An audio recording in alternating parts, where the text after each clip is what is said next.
Mga kapipol, ano nga ba ang hiwaga na meron dito sa Balete, Baywalk, Batangas at unti-unti na silang sumisikat at dinarayo ng mga turista?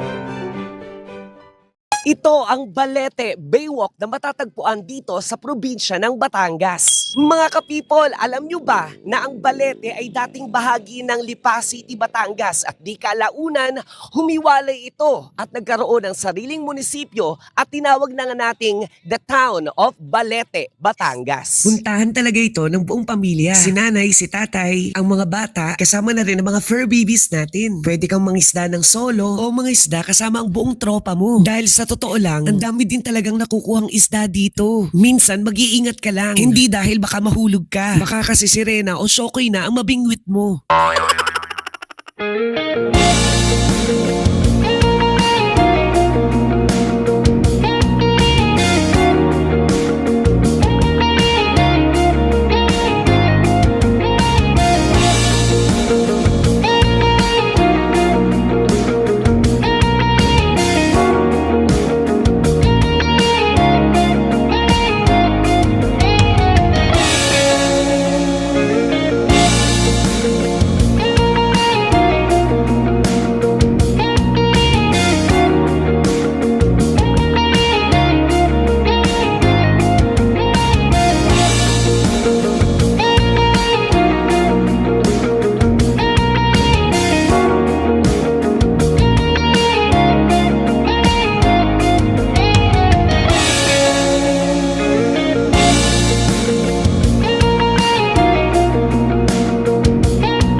Ay, wow! Anong isda po yun? Swordfish. Swordfish. Ba't ayaw ko magkasama sa nila? Hindi man kwek-kwek sa akin. Puntahan din ito ng mga foreigners. So you're from where? Taiwan? Ang iyo. Kamusta? Kasama mo, te?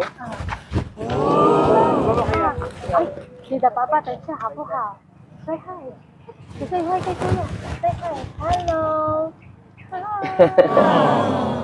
At syempre mga kapipol, kapag may tourist spot, hindi mawawala ang mga food carts kung saan sila mga bumubusog sa lahat ng mga turistang bumibisita dito sa Balete, Baywalk, Batangas Province. At kung mapapansin nyo nga, iba't ibang variety din ng mga pagkain ang makikita nyo dito. Meron ditong corn. Naku, bigla ko namang na-miss yung tinatawag nating binatog dito sa Batangas. Iba't ibang klase ng palamig. Meron tayo dito and kung mapapansin niyo, habang papalapit ang takip silim ay mas dumadami ang mga tao na pumupunta dito sa Balete Baywalk kasi kanina parang nag-start lang kami ng mga 4 na sasakyan pero kung mapapansin niyo, ang dami ng sasakyan dito, mas pinipili siguro nila yung ganitong oras kasi medyo hindi mainit, mas masarap maglakad-lakad. At ang isa pa sa nakaka-amaze tayo mga Pilipino, hindi po pwedeng hindi mawawala ang street food. Ayan.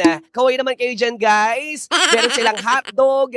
Eto, paborito ko to, Betamax, isaw. Ayan, nandiyan na lahat, bituka ng baboy, at syempre hindi mawawala yung sukang maanghang. Meron din tayo ditong fishball, kwek-kwek, kikiam na talaga namang paboritong-paborito ng mga Pilipino pagdating sa street food.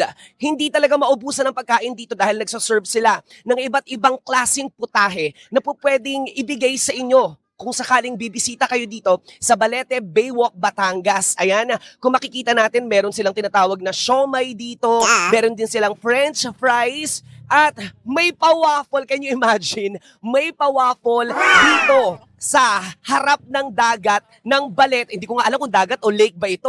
Anyway, tingnan natin kung ano pang mga food stall ang makikita natin dito. Oh my God! Oh my God! Hindi ko to ine-expect. May scallops. Totoo ba? May scallops dito. Kasi kanina nakita natin, mga ka-people, is street food. Like mga kwek-kwek, isaw, barbecue. Pero parang gusto ko yata to. Ayan o. Street food pero more on seafood sila. At kung makikita ninyo, yung variety, iba't iba talaga. Ate, ito pusit to. Pusit, scallops. Ito bacon na may mushroom. Oo, tas ito, scallops din. Medyo mas malaki lang ng konti. Talaba. May talaba din kayo. Ayan. Talaga namang sa Maynila ang tawag talaba pero pag sa Batangas talaga. Ayan. Yung ba dito, nagiging ga. Meron din silang float series. Iba't ibang flavor dito. Watermelon, grape, strawberry, green apple, lychee. At ang maganda dito, meron silang sariling upuan at saka lamesa. Para nga naman pagkakain kayo, hindi kayo masyado nakatayo. So, kaya kung hindi nyo pa po natatry pumunta dito sa Balete Baywalk, Batangas, you should try para kakaibang experience. Nakita nyo naman ang ganda ng sunset dito, ang ganda ng klima dito, at parami ng parami ang mga taong bumibisita. At ginagawa talagang bonggang tourist spot itong Balete Baywalk, Batangas.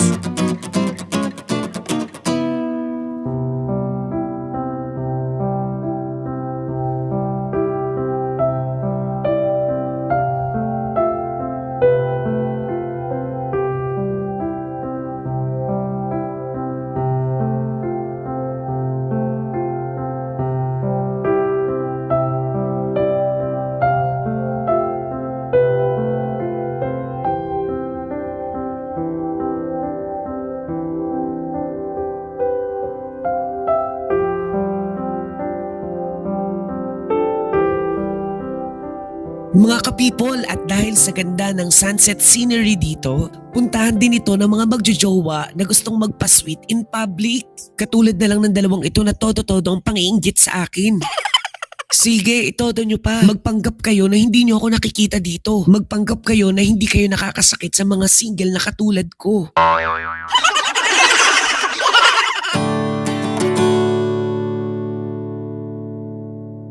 Can we have your name first? I'm Grace. Grace is a Filipina, and sir, My name is Mario, Mario, you're from Austria. Austria.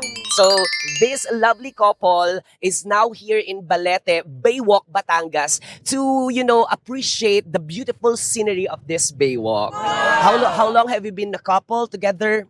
It's been a year on May 10.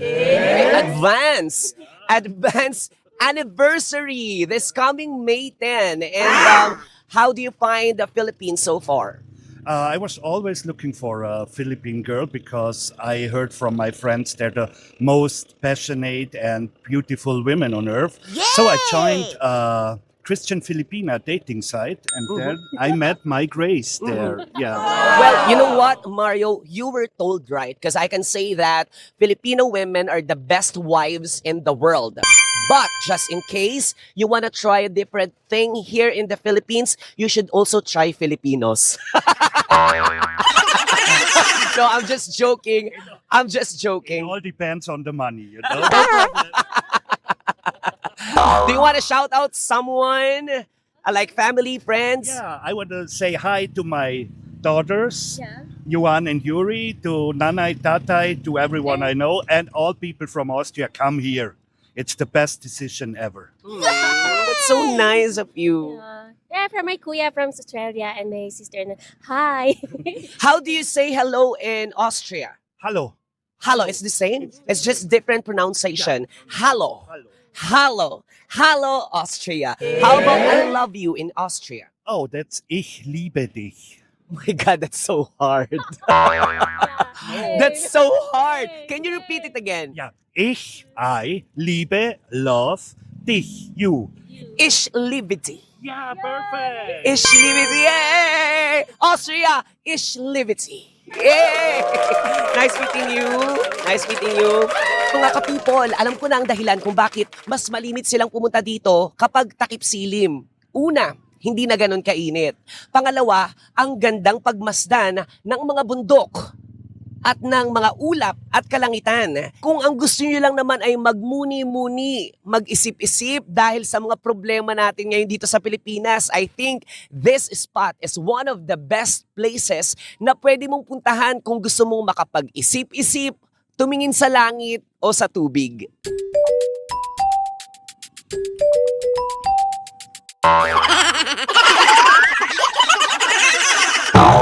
City, Batangas. Pero di kalaunan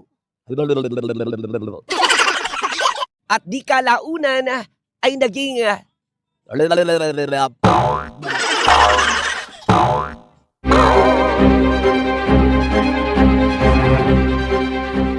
kahit anong istorya, kahit saang lugar, kahit sinong tao, basta't interesado ang mga people, pupuntahan natin mga ka-people dahil ito ang content na ikukwento ko ang mga kwento nyo. Basta ang mahalaga, dapat totoo. Ako si DJ Once at ito ang Content Create Ko by DJ Once. Kaya follow and subscribe na please.